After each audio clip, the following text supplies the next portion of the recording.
নমস্কার, শুরু করলাম আজকের চতুর্থ স্তম্ভ। আমি সুচন্দ্রিমা। সংসদীয় গণতন্ত্র এক রাজনৈতিক ব্যবস্থা যেখানে মানুষ তাদের প্রতিনিধি নির্বাচন করেন। সেই নির্বাচিত প্রতিনিধিরা দেশের আইন কানুন তৈরি করেন। তারা আগামী দিনে দেশ কোন পথে চলবে, অর্থনীতির দিশা থেকে শুরু করে দেশের মানুষের শিক্ষা, স্বাস্থ্য, খাদ্য, বস্ত্র, বাসস্থানের ব্যবস্থা করবেন। আমাদের দেশের সংসদীয় ব্যবস্থায় তাদের এক অংশ সরাসরি নির্বাচিত হবে। 542 জন লোকসভার সদস্য, আবার অপ্রত্যক্ষ নির্বাচনে 238 জন, আর মনোনীত 12 জন, মোট 250 জন রাজ্যসভার সদস্য। এই পুরো ব্যবস্থাটাই আমাদের সংসদ, আমাদের শাসন ব্যবস্থা। নির্বাচিত সাংসদদের গরিষ্ঠ সমর্থন যে দলের থাকে সেই দল সরকার তৈরি করে। তারা আইন সুপারিশ করে, ব্যবস্থার সুপারিশ করে, সংসদে তা আলোচনা হয়। বিরোধী দল সেই আইন মানতে পারে, নাও মানতে পারে। না মানলে তারা সংসদে বিরোধিতা করে, সংসদের বাইরে মানুষের কাছে গিয়ে বলে। সরকারি দলও মানুষের কাছে গিয়ে ব্যাখ্যা করে তারা কি চায়। এই পুরো পদ্ধতিটাই সংসদীয় গণতন্ত্র। এর অনেক সীমাবদ্ধতা আছে। আমাদের দেশে প্রশাসন, বিচার ব্যবস্থা নির্বাচিত নয়।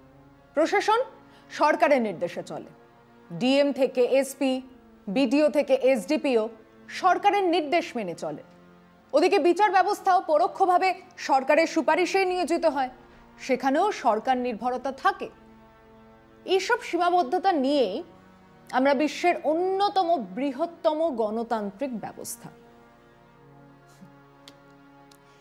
কিন্তু গত 9.5 বছর ধরে সেই ব্যবস্থার কিছু মৌলিক পরিবর্তন হয়েই চলেছে।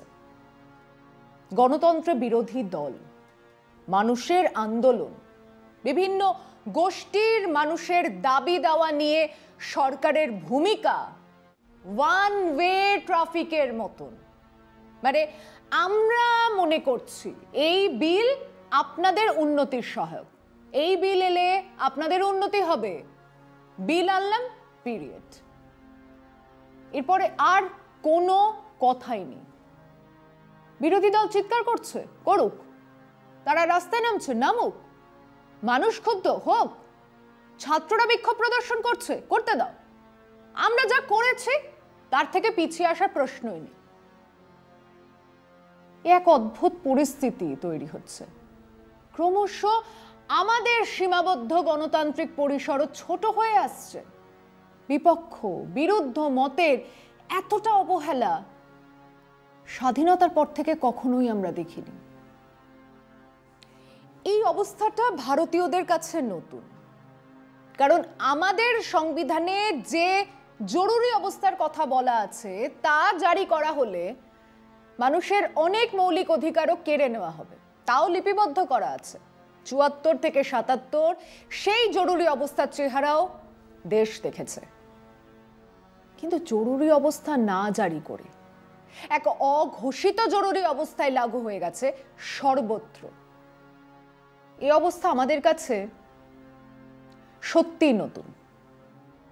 বিলের পর বিল পাস করা হচ্ছে, আইন তৈরি করা হচ্ছে আলোচনা ছাড়াই। বিরোধী দলকে সুযোগও দেওয়া হচ্ছে না তাদের বক্তব্য বলার। আইন তৈরি হচ্ছে, লাগু করা হচ্ছে। ন্যূনতম সুযোগ থাকলে রাজ্য সরকারে শাসক দলের এমএলএ কিনে নির্বাচিত সরকার ফেলে দেওয়া হচ্ছে। মাত্র 2 জন সদস্য বিজেপির, অথচ সরকার বিজেপির হয়ে যাচ্ছে। যুক্তরাষ্ট্রীয় কাঠামোকে ভেঙে চুরমার করা হচ্ছে। ফিরছে একটা বিরতির পর, সঙ্গে থাকুন। সংবিধান প্রণেতারা সংবিধান রচনার সময় নির্দিষ্ট করে দিয়েছিলেন রাজ্যের এখতিয়ারভুক্ত বিষয়, কেন্দ্রে এখতিয়ারভুক্ত বিষয়, যুগ্ম মানে কেন্দ্র ও রাজ্যের যুগ্মভাবে এখতিয়ার আছে তেমন বিষয়। সেই তালিকা আছে, সেই তালিকা সংশোধনও হয়নি। অথচ কেন্দ্র সরকার শিক্ষানীতি প্রকাশ করছে রাজ্যের সঙ্গে আলোচনা ছাড়াই। শিক্ষা যুগ্ম দায়িত্বের তালিকায় আছে, কৃষি রাজ্যের এখতিয়ারভুক্ত বিষয়, কোনো আলোচনা ছাড়াই কৃষি বিল আনা হয়ে গেল। শ্রম যুগ্ম তালিকার অন্তর্ভুক্ত বিষয়, শ্রম বিল আনা হয়েছে রাজ্যের সঙ্গে আলোচনা ছাড়াই। এমনকি পুলিশ ব্যবস্থা, যা নাকি রাজ্যের তালিকাভুক্ত, সেখানে 3 জন আইপিএস অফিসারকে কেন্দ্র থেকে সরাসরি ট্রান্সফারের নির্দেশ দেওয়া হচ্ছে। মানে যুক্তরাষ্ট্রীয় কাঠামোকে ভাঙা হচ্ছে।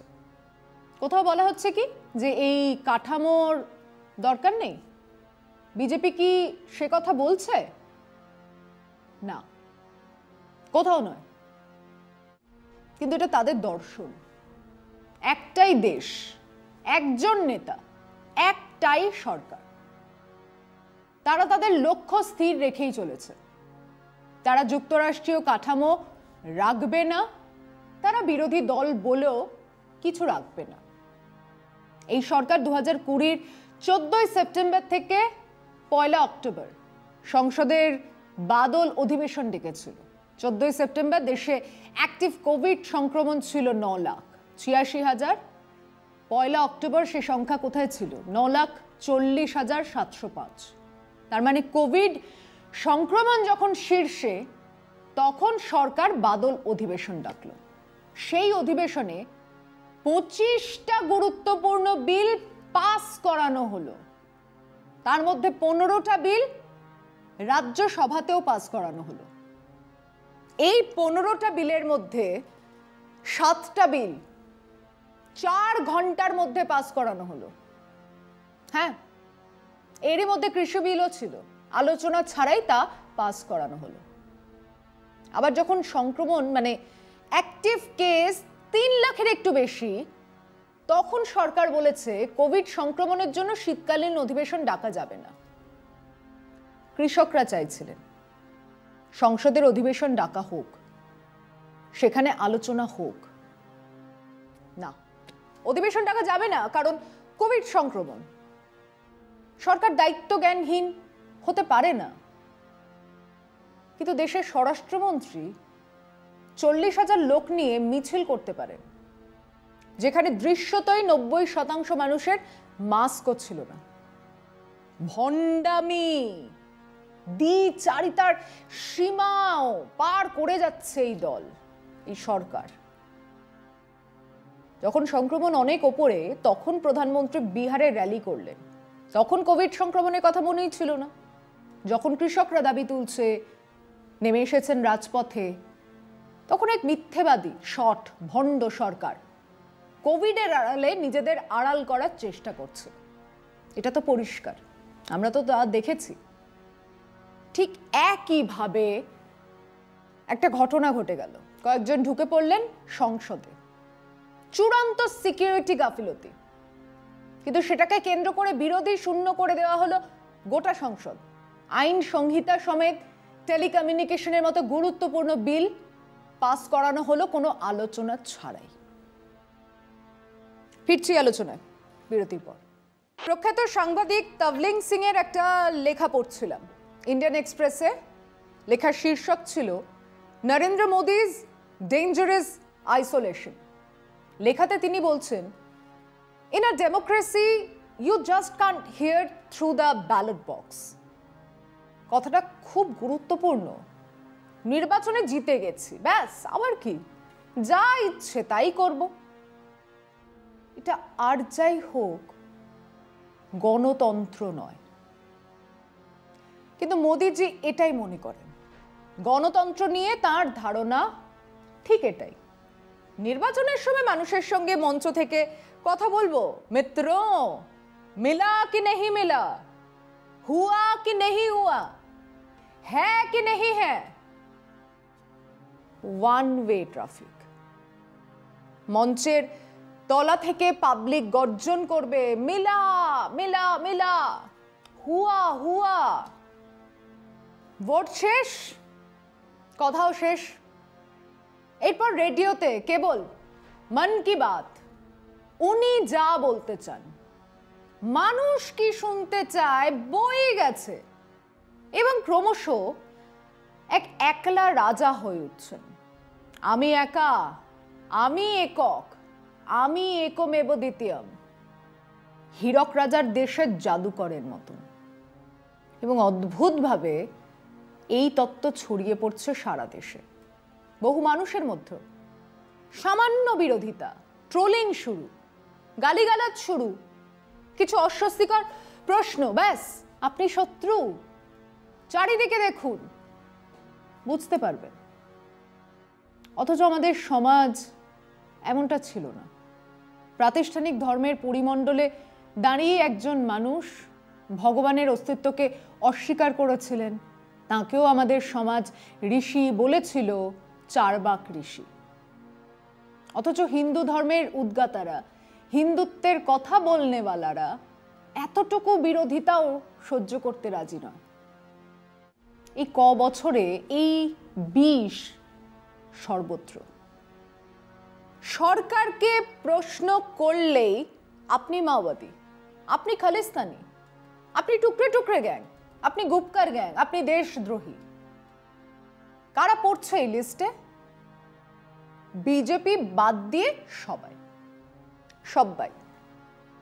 দেশের সংখ্যালঘু মানুষ, প্রতিবাদী মানুষ, দেশের বিরোধী দল, দেশের বুদ্ধিজীবী সাংবাদিকদের সেই অংশ যারা মাথা নোয়াতে রাজি নন, দেশের প্রতিবাদী ছাত্র যুব, এমনকি দেশের শ্রমিক, কৃষক, যারা সরকারের আইন সংহিতা বিল, শ্রম আইন বা কৃষি বিলের বিরুদ্ধে কথা বলছে, বলার চেষ্টা করছে সরকার। দলের নেতা মন্ত্রীরা প্রকাশ্যেই তাদের দেশদ্রোহী বলছেন। মানে হয় তুমি এধারে নয়তো ওপারে, হয় তুমি বন্ধু নয় তুমি শত্রু। এই সরকার তাদের সঙ্গে কথা বলবে না, কারণ তারা দেশের শত্রু। এটা গণতন্ত্র নয়। সংসদের সুরক্ষা নিয়ে প্রশ্ন করছেন সাংসদরা, বিজেপি সাংসদ তাদেরকে টুকরে টুকরে গ্যাং বলছেন। কৃষকরা রাস্তায় নামলো, তারা খালিস্তানি। এক অভিনেত্রী বললেন পয়সা দিয়ে ভাড়া করা লোক আনা হয়েছে, মিডিয়া তো দেখালো। একজন বললেন এসব কংগ্রেসের চক্রান্ত, একজন বললেন এরা আসলে মাওবাদী। যারা বললেন তারা মন্ত্রী, বিজেপি দলের গুরুত্বপূর্ণ লোকজন। সঙ্গে সঙ্গে সোশ্যাল মিডিয়াতে ঝড় বয়ে যাচ্ছে এই একই কথা। সেখানেও মিডিয়াতেও একই প্রচার, ভিডিওর পর ভিডিও। তাতে দেখানো হচ্ছে এরা সাংসদ, মিমিক্রি করছে, এরা কৃষক নয়, যদি বা কৃষক তাহলে এরা বিরাট ধনী, ইনকাম ট্যাক্স ফাঁকি দেয়, এরা টাকা তুলছে। এসব ভিডিওর প্রত্যেকটা, হ্যাঁ প্রত্যেকটা মিথ্যে, মিথ্যে, মিথ্যে। কিন্তু তারা ভাইরাল, তাদের ভাইরাল করা হচ্ছে। মানুষ দেখছে, দেখেছিস দেখেছিস ডিমনিটাইজেশন কতটা ক্ষতি করেছে আমাদের অর্থনীতির। এখন তা পরিষ্কার। সরকার কিন্তু সে কথা এক জায়গাতেও একবারও বলেনি যে সেদিন ভুল হয়েছিল। জিএসটি এখনো নাকানি চোবানি খাচ্ছে, তার বিভিন্ন ক্ষেত্র নিয়ে এখনো বহু সমস্যা। সরকার একবারও বলবে না যে বড্ড তাড়াহুড়ো হয়ে গিয়েছে। এইখানেই সমস্যা। গণতন্ত্রের আবহে এই স্বৈরতান্ত্রিক চরিত্র আসলে ফ্যাসিস্ট দর্শনের। ফ্যাসিস্ট শাসনতন্ত্র মনে করে তারা, এবং তারাই একমাত্র মানুষের ভালো চায়। এবং সেই ভালো করার জন্য তাদের যা ইচ্ছে খুশি তারা করতে পারে, যে কোনো পদক্ষেপ নিতে পারে।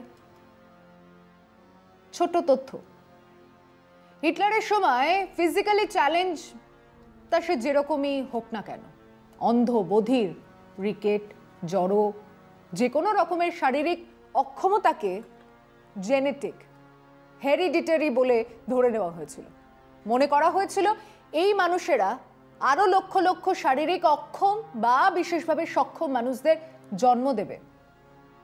তাই কেবল তাদের নয়, তাদের মা, বাবা, নিকট আত্মীয়দেরও মারা শুরু হয়েছিল।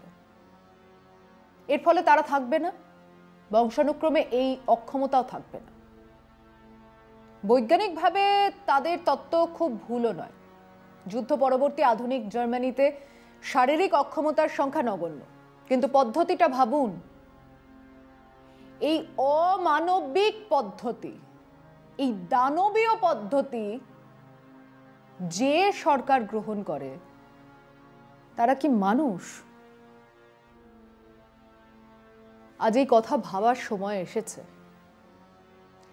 এই সরকার এক বিরাট অংশের গরিব, না খেতে পাওয়া মানুষকে ক্রমাগত ঠেলে দিচ্ছে আরো দূরে, আরো দূরে।